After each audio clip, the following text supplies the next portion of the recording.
আসসালামু আলাইকুম guys, welcome to my channel. It's me Anika. তো আজকে আমি গিয়েছিলাম ফালুদা খেতে, সেটা স্টার হোটেলে। এটা হচ্ছে ঢাকার মধ্যে। তো আমি এখানে আমার বাসার সামনে ইসলামপুর ছিল, তো ইসলামপুর মার্কেটে তখন বাজছিল রাত 8:30 কি 9টা, ফ্রাইডে ছিল। তো রাস্তা অনেক ফুটপাতে অনেক কিছুর কাপড় চোপড় পর্দার অনেক কিছু দোকান নিয়ে বসেছিল।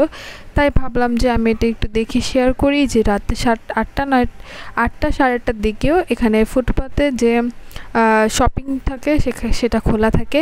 তারপর আমরা চলে গেলাম স্টার অ্যান্ড হোটেলের মধ্যে।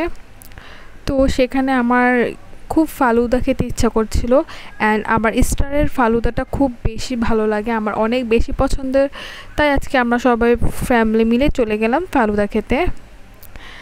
এই যে তারপর সেখানে নান, পরোটা অ্যান্ড মুরগির রেজালা সেটা অর্ডার করলাম, অ্যান্ড এই ছিল আমার ফালুদা। আমার অ্যাকচুয়ালি ফালুদা অনেক বেশি পছন্দের, অ্যান্ড স্টারের ফালুদার তো কোনো কিছুর সাথে মূল্য দেওয়া যাবে না। তারপরে এই যে এখানে আমি ফালুদা খাচ্ছি, তারপর আমরা সবাই মিলে কথাবার্তা বলছি।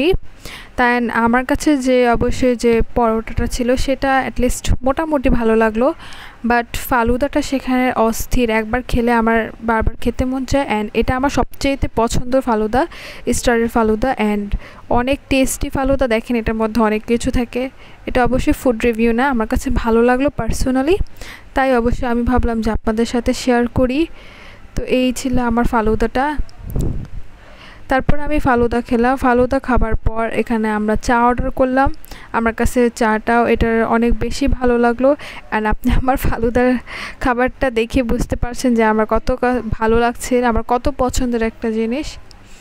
তারপর আমরা এখানে চা অর্ডার করলাম। এই যে আমার আম্মু চা খাচ্ছিল। তো এখানে চাটাও অ্যাকচুয়ালি তো অনেক বেশি টেস্টি, এখানে চার সাথে অন্য কোনো চা কম্পেয়ার করা যাবে না।